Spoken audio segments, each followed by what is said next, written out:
Mancano tante persone specializzate, appunto mancano medici, mancano infermieri, mancano OSS. Noi dobbiamo soprattutto adeguare ovviamente il servizio e il personale necessario e questo lo dobbiamo fare in tutte le USL, perché abbiamo anche un altro dato che non è possibile accettare, che è quello della diversità tra USL e USL, sia per quanto riguarda il servizio sia per quanto riguarda il numero di personale, quindi dobbiamo anche rendere omogeneo il territorio veneto.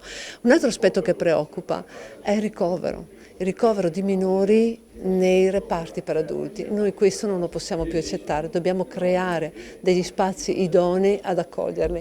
Chiediamo maggiori investimenti, noi chiediamo che il fondo venga adeguato al 5 per 1000 come dovrebbe essere e quindi con maggiori investimenti noi potremo assumere personale specializzato, dare servizi maggiori e soprattutto rendere applicabile quella legge che abbiamo depositato dello psicologo di base che prende in carico la persona che ha i primi disagi e lo rimette in società nel pieno delle loro funzioni. I dati dei minori rispecchiano la stessa disomogeneità che erano presenti nei dati degli adulti.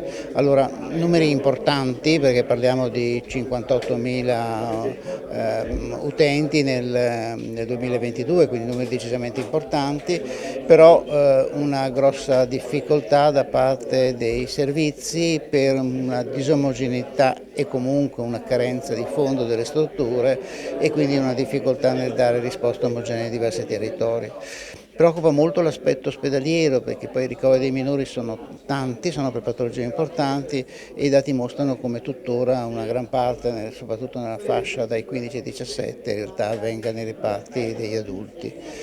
Però il dato che colpisce soprattutto è veramente la disomogeneità, che è il diverso investimento di risorse che poi diventa diverse prestazioni che vengono fornite alle persone. I bambini e i ragazzi con ADHD, che è il disturbo deficit di attenzione e iperattività, vengono diagnosticati dalla neuropsichiatria infantile dopo lunghissime liste d'attesa e al compimento del 18° anno di età i pazienti vengono inviati ai centri di salute mentale, dove però solo alcuni psichiatri si occupano di seguire i pazienti in età adulta e non in tutte le USL vengono seguiti. Gli adulti senza diagnosi devono rivolgersi al medico di medicina generale per avere la prescrizione di prima visita psichiatrica per poi accedere al centro di salute mentale e solo appunto in alcune USL i centri di salute mentale si occupano di ADHD in età adulta.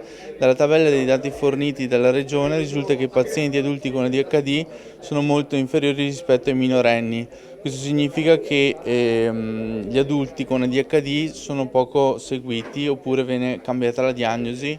Essendo che grande parte della quotidianità di noi ragazzi è occupata dalla scuola, la scuola induce un sistema di ipercompetizione tra i ragazzi che sicuramente impatta anche ingentemente su quello che è la nostra salute mentale.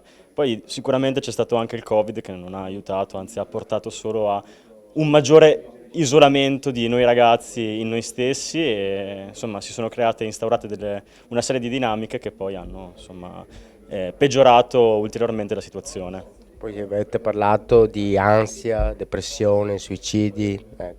Certo, il suicidio è la seconda causa di morte tra i giovani dopo gli incidenti stradali in Europa e i dati sull'ansia e lo stress sono disarmanti. È stato dimostrato infatti che il 60% dei ragazzi tra gli 11 e i 19 anni soffre di ansia legata al contesto scolastico, mentre il 75% invece di stress causato sempre da questa ipercompetizione scolastica.